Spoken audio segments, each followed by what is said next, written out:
दोस्तों, इस कांटे से करें अपने शत्रु का नाश और आप पाएं अपनी जिंदगी में शत्रु से मुक्ति। दोस्तों, आज का जो टोटका है एक कांटे का है और दोस्तों जो कांटा है वो कोई साधारण कांटा नहीं है, वो एक नागफनी का कांटा है। अब दोस्तों, जो नागफनी का कांटा होता है वो इतना खतरनाक होता है कि यकीन मानिए, आप अपनी जिंदगी में जो भी आपके शत्रु पीछे पड़े हुए हैं, मान लीजिए शत्रु आपकी दुकान जो है, दुकान चल रही है तो दुकान को खत्म करना चाह रहे हैं, है ना। जैसे अपना कोई बिजनेस है, कोई धंधा आपने डाल रखा है, तो आपके सामने वो तो अपनी दुकान खोल देंगे और उसको खत्म करना चाहेंगे, ठीक है। इसके अलावा आपके जीवन में जितनी भी परेशानियां आपके जीवन में आ रही है, जो कि शत्रु ने मचा रखी है, जैसे कि आप कोई जॉब करने जाते हैं तो वहां आपके शत्रु पीछे पड़े हुए हैं, या फिर आप अपनी जगह, जैसे मान लीजिए कहीं भी, जैसे मान लीजिए आप कहीं बाहर जा रहे हैं तो शत्रु ऐसे हैं कि सामने से आकर से आपसे गाली गलौज कर रहे हैं, लड़ रहे हैं। जनरली देखा गया है कि ज्यादातर पड़ोसी ही शत्रु निकलते हैं, क्योंकि पड़ोसी क्या करते हैं कि वो आपसे जलते हैं, ईर्ष्या रखते हैं। आप यदि थोड़ी सी तरक्की करते हैं तब भी वो ईर्ष्या करते हैं, और उस ईर्ष्या के कारण ही वो जो पड़ोसी हैं वो आप पर टोना टोटका किया करवा देते हैं। तो उसके कारण क्या होता है, आपकी तरक्की रुक जाती है। अब आप कहेंगे गुरुजी, ये जो हम किसी शत्रु से फालतू के धान पच्ची नहीं करते, फालतू का हम किसी से लड़ते झगड़ते नहीं है, फिर जबरदस्ती हमारे शत्रु क्यों बन जाते हैं? तो उसका शत्रु बनने का जो एक मुख्य कारण होता है वो होता है दोस्तों आपकी तरक्की, आपकी उन्नति। यानी कि आप जितना ज्यादा पैसा कमाएंगे, जितना ज्यादा आपके जीवन में धन आता चला जाएगा, आपके शत्रु उतने ही बढ़ते चले जाएंगे। आज तो 50 हैं या फिर 10 हैं तो कल 50 हो जाएंगे, परसों 100 हो जाएंगे। इस तरह से शत्रु आपके दिन पर दिन बढ़ते ही चले जाएंगे। क्यों? क्योंकि आप तरक्की करते जा रहे हैं। तो दोस्तों, अब हम शत्रुओं के डर से तरक्की करना तो रोक नहीं देंगे, तो इन शत्रुओं को ही दूर भगाना पड़ेगा, इन शत्रुओं को ही हमसे अलग करना पड़ेगा, तब जाकर के हम हमारी तरक्की कर पाएंगे। तो ये तरक्की किस तरह से कर पाएंगे और किस तरह से हम आगे बढ़ पाएंगे, उसकी ही जानकारी इस वीडियो में मैं आपको देने जा रहा हूँ। वही टोटका आपको बताने जा रहा हूँ। बहुत ही जबरदस्त टोटका है दोस्तों। यदि आपने कर लिया तो यकीन मानिए आपके जीवन में बहुत ज्यादा, आप जब परेशान हो रहे थे तो बहुत ज्यादा आपके जीवन में जो तकलीफ है, दुख आ रहे थे, वो सारे के सारे खत्म हो जाएंगे इस टोटके को करने से। बहुत ही सरल और सटीक सा टोटका है दोस्तों, लेकिन इसमें ज्यादा आपको कुछ भी करने की जरूरत नहीं है, कोई तंत्र मंत्र कुछ भी आपको पढ़ने की जरूरत नहीं है। बस इतना सा टोटका बताने जा रहा हूँ, वो आपने कर लिया तो बस आपकी जो परेशानियां हैं वो सारी की सारी परेशानियां आपकी दूर हो जाएंगी। अब किस तरह से इस टोटके को किया जाएगा, कैसे किया जाएगा, उसको मैं आपको बताने जा रहा हूँ। लेकिन उससे पहले मेरी आपसे हाथ जोड़ करके विनती, यदि आपने चैनल को सब्सक्राइब नहीं किया तो जरूर कर लें। साथ ही में दोस्तों वीडियो को लाइक जरूर करें। यदि आप बागेश्वर धाम सरकार बालाजी की कृपा प्राप्त करना चाहते हैं तो वीडियो को लाइक जरूर करें। साथ ही में दोस्तों कमेंट बॉक्स में जय श्री राम, जय बागेश्वर धाम सरकार जरूर लिखें, ताकि आपकी हर मनोकामना पूरी हो। दोस्तों, वीडियो को लाइक करने से आपकी हर मनोकामना पूरी होगी, क्योंकि ये वीडियो जो है हनुमान जी को समर्पित है और हनुमान जी महाराज जो हैं वो श्री राम को समर्पित हैं। तो यदि आप कमेंट बॉक्स में जय श्री राम लिख करके वीडियो को लाइक कर देंगे तो यकीन मानिए आपकी सारी मनोकामनाएं पूरी हो जाएगी। चलिए दोस्तों, अब आगे बात करते हैं कि किस तरह से इस टोटके को किया जाएगा। देखिए दोस्तों, इस टोटके को करने का जो सही समय है वो किसी भी दिन कर सकते हैं। मतलब ऐसा नहीं है कि मंगलवार शनिवार को करें, ज्यादातर टोटके मंगलवार शनिवार को किए जाते हैं, लेकिन इस टोटके को आप किसी भी दिन कर सकते हैं। ये स्पेशल टोटका है, इस कारण से इसको आप कभी भी कर सकते हैं और कभी भी अपने जीवन में अपने शत्रु का नाश कर सकते हैं। दोस्तों, आपने नागफनी का नाम सुना होगा। नागफनी जो एक पौधा होता है जो कि रेगिस्तान में उगता है, और ये पौधा जो है ये घरों में भी साज सज्जा के रूप में काम में लिया जाता है ना। जैसा कि आप स्क्रीन पे देख पा रहे होंगे, एक नागफनी का पौधा आपको दिख रहा होगा। ये नागफनी का पौधा कुछ ऐसा होता है, इसकी जो मांसल, मतलब ये जो इसकी पत्तियां होती है, मांसल होती है। मांसल का मतलब हो गया कि अंदर जो है उसमें थोड़ा थोड़ा पानी रहता है, लुगदी सी भरी रहती है, लेकिन बाहर की तरफ है ना उसमें कांटे निकले रहते हैं। और ये नागफनी के कांटे इतने जबरदस्त होते हैं कि यदि किसी के लग भी जाए ना जरा सी, तो यकीन मानिए उसके पूरे शरीर में झंझनाहट छूट जाएगी। इतना जबरदस्त नागफनी का कांटा होता है। अब इस कांटे को किस तरह से काम में लिया जाएगा शत्रु के नाश के लिए? दोस्तों, जो कांटा इतना जबरदस्त हो कि वो केवल अड़ते ही, टच करते ही यदि हमारे जरा सा भी चुभ गया तो हमारे पूरे शरीर में झंझनाहट फैला सकता है, तो सोचिए वो कांटा जो है वो कितना खतरनाक होगा।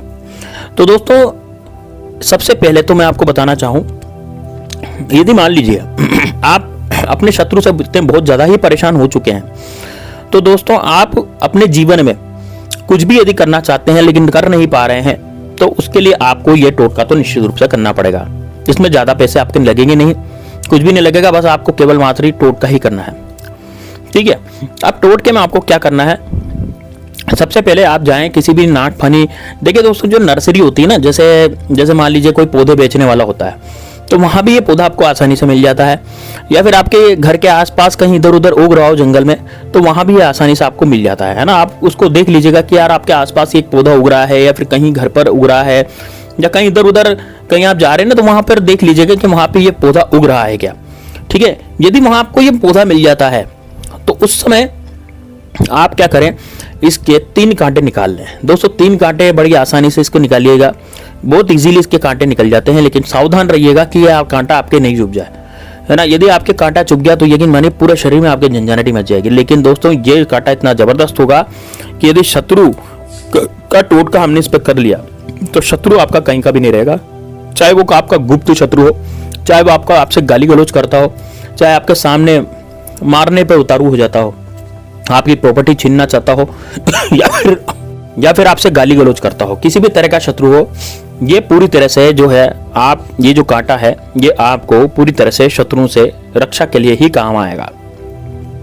अब इस कांटे को गाड़ना कहाँ है, किस तरह से क्या करना है। देखिए दोस्तों, इसका जो टोटका है वो केवल मात्र ऐसी जगह पर किया जाता है जहां पर कोई ज्यादा आता जाता नहीं है, जहां पर बंजर जमीन पड़ी हो। बंजर जमीन का मतलब ये नहीं है कि वहां घास नहीं उग रही हो, बंजर जमीन का मतलब है जहां पर कोई आता जाता नहीं हो, है ना, जहां पर आपको कोई ये टोटका करते समय देख ना ले। ठीक है, तो नागफनी के 3 कांटे आप निकाल लें। ठीक है, अब इन 3 कांटों को निकालने के बाद आपको क्या करना है कि एक कागज लेना है। अब कागज कौन सा लेना दोस्तों, बिना लाइन का, यानी सफेद कागज लेना है, जो कि जेरोक्स प्रिंटिंग में जो कागज होते हैं वो वहीं से आपको मिल जाएगा, बहुत ही आसान सा। उस कागज को लेकर के आप जैसे कागज लें और कागज को लेकर के आप क्या करें कि जैसे आप कागज लेंगे तो कागज पे आपको अब इसमें अपने शत्रु का नाम लिखना है। दोस्तों कागज पर शत्रु का नाम कैसे लिखा जाएगा, तो या तो आप काजल से भी शत्रु का नाम लिख सकते हैं। काजल में अपनी उंगली, जो चट्टी उंगली होती है, मतलब कि जो साइड वाली उंगली होती है, छोटी उंगली, अपने हाथ की सबसे छोटी उंगली, तो सीधे हाथ की सबसे छोटी उंगली कौन सी है वो देख लीजिए, साइड ही साइड में एक रहती है, तो उसे कनिष्ठा उंगली बोलते हैं। तो उस कनिष्ठा उंगली से आप क्या कर सकते हैं, अपने शत्रु का नाम लिख सकते हैं। अब अपने शत्रु का नाम आप लिखिए, जैसे कनिष्ठा उंगली से आपने शत्रु का नाम लिखा। और यदि आप शत्रु का नाम नहीं जानते, आप कहेंगे गुरु जी हमारे तो हम तो शत्रु का नाम नहीं जानते, हम तो क्या करते हैं कि हमारे जो भी शत्रु हैं, ठीक है, उनका नाम जो है हम नहीं जानते, लेकिन यह है कि हम हमारे सारे शत्रु को खत्म करना चाहते हैं। तो देखिए गुप्त शत्रु जो होते हैं उसका तो कौन ही नाम जानता है, क्योंकि मान लीजिए आपके 10 मित्र हैं और 10 में से हो सकता है 2 आपके गुप्त शत्रु हो, तो इसमें हम नहीं जानते यार कि यह गुप्त शत्रु होगा कि किस तरह का होगा। तो आप क्या करें, जो साइड वाली कनिष्ठा उंगली होती है उससे आप काजल से अपने शत्रु का नाम लिखें या फिर उस कागज में शत्रु लिख दें।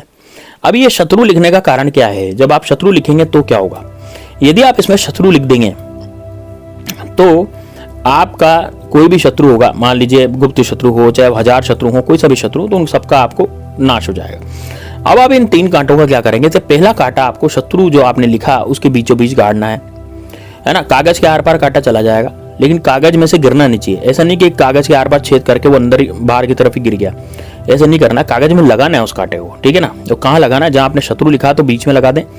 और एक कांटा आपको शत्रु नाम, जब आपने नाम लिखा था अपने शत्रु का उससे पहले, और एक कांटे को शत्रु के नाम के बाद।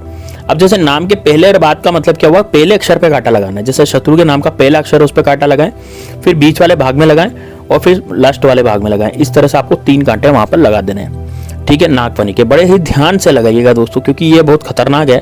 थोड़ा सा यदि चुप भी गया ना कांटा तो आपके जीवन में हाहाकार मचा देगा ये, ऐसे ही शत्रु के जीवन में भी हाहाकार मचाएगा, लेकिन आपको सेफ रहना है, ठीक है। अब क्या करेंगे, अब इसमें आप 3 कांटे आपने गाड़ दिए। इन 3 कांटों को गाड़ने के बाद इस कागज को, ये जो कागज आपने लिया है उसको आपको घड़ी करनी है, मतलब फोल्ड करना है। फोल्ड कैसे करेंगे, जैसे रुमाल फोल्ड करते हैं उस तरह से फोल्ड करना है। और फोल्ड करके आपको एक गड्ढा वहीं खोदना है जहां पर आप खड़े हैं, ठीक है। अब जहां पर आप खड़े का मतलब ये हुआ कि खाली जगह पे आप जाना है, इसको खाली जगह पे करना है जहां पर कोई आता जाता नहीं हो, और वहां खोद करके इसको गाड़ देना है और गड्ढे को बंद कर देना है। दोस्तों ये जो टोटका है ना ये बहुत जबरदस्त है।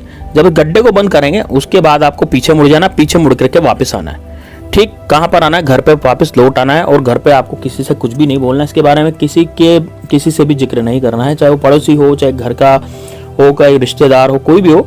इस टोटके के बारे में किसी से किसी तरह का कोई भी जिक्र आपको नहीं करना है, बस इतना आपको टोटका कर देना है। टोटका करने के बाद आपको घर लौट आना है, पीछे मुड़ कर नहीं देखना, केवल घर पे आ जाना है। घर पे आ जाने के बाद आप स्वच्छ हो जाएं, थोड़ा सा पानी वगैरह डाल लें, ऐसे नहाए नहीं है तो फिर आप नहा लें, ठीक है। नहा भी सकते हैं, स्नान भी कर सकते हैं, तो यहाँ पर आप क्या है कि जैसे मान लीजिए घर पे आएंगे ना, तो आप इसको सुबह यदि टोटके को करते हैं तो ज़्यादा ये कारगर सिद्ध होता है। ठीक है, सुबह समय क्या होता है कि ज़्यादा लोग बाहर नहीं निकलते और मतलब ज़्यादा भीड़ भी नहीं रहती, इस कारण से सुबह सुबह आप इसको कर सकते हैं बहुत ही आसानी से। आप दिन भर कर सकते हैं वैसे तो, लेकिन रात्रि में इस टोटके को नहीं किया जाएगा ना, रात्रि में नहीं करें, है ना, सुबह ही करें या दिन में कर लें या शाम को कर लें, लेकिन रात्रि में इस टोटके को नहीं करना, रात्रि में निषेध होगा। बस इतना कर लें दोस्तों, यकीन मानिए आपके जीवन में जो परेशानियां, जो दुख, जो प्रॉब्लम आ रही हैं, वो सारी प्रॉब्लम, दुख और परेशानियां वो सब खत्म हो जाएंगी। आपके जीवन में से जितने भी तरह के शत्रु हैं, यदि आप पे कुछ किया गया करवा भी देते हैं तो वो नहीं चलेगा। दूसरी बात यह है कि उनकी ही हानि होगी, वो जो शत्रु जो भी करवा रहा है ना, तो उसकी पूरी हानि हो जाएगी, है ना। वो इतना बर्बाद होगा कि मतलब ये मान लीजिए कि उसके घर में पैसे की कमी आ जाएगी, ठीक है, और उसके घर के सामाजिक रिश्ते भी खराब हो जाएंगे। चलिए मिलते हैं नेक्स्ट वीडियो में, तब तक के लिए जय श्री राम, जय बागेश्वर धाम सरकार, हर हर महादेव।